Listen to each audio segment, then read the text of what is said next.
ஒரு பெரியவருடைய கோரிக்கை என்ன தெரியுமா? டாஸ்மாக்ல 10 ரூபாய் நிறுத்த சொன்னீங்களான்னு கேட்டாரு. முதல் நாள்லயே எல்லா கடைகளுக்கும் இன்ஸ்ட்ரக்ஷன் போயாச்சு. இனிமேல் யாராவது 10 ரூபாய் சேர்த்து வாங்கினா நீங்க என்கிட்ட சொல்லுங்க.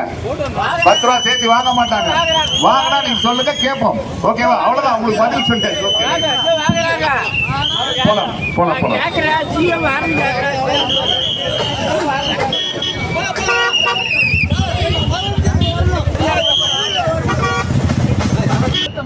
நாங்கள் கொடுப்பது வெறும் வாக்குறுதி அல்ல, பொய் வாக்குறுதிகளை கொடுத்து ஏமாற்றுபவர் நாங்கள் அல்ல என்று எங்களது தலைவர் சொன்னார்.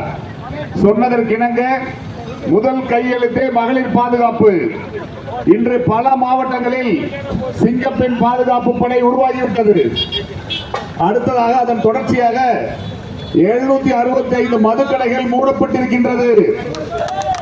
அவருடைய அக்கவுண்டில் விழுந்திருக்குதா? பதவியேற்று 4 நாட்களில் செய்த முதல்வர் யாரேனும் உண்டா? ஆகவே நீங்கள் வாக்களித்தது நம்பி வாக்களித்தது வீண் போகவில்லை. இன்னும் பல மாற்றங்களை நீங்கள் பார்க்க இருக்கின்றீர்கள். ஒரு லஞ்ச லாவண்யமற்ற ஒரு அரசாங்கத்தை நீங்கள் அனைத்து திட்டங்களும் இருக்கும் என்பதை உறுதியாக சொல்லி, இது வெறும் நன்றி அறிவிப்பு பயணம் அல்ல, இது நன்றி அறிவிப்பு பயணம் அல்ல. இந்த தொகுதியில் ஏதாவது ஒரு மூலையில் தான் நான் இருக்க வேண்டும் என்பதை தலைமை என்னை கண்காணித்துக் கொண்டே இருக்கின்றது. ஆகவே நான் முயற்சிகள் எடுக்கப்படும்.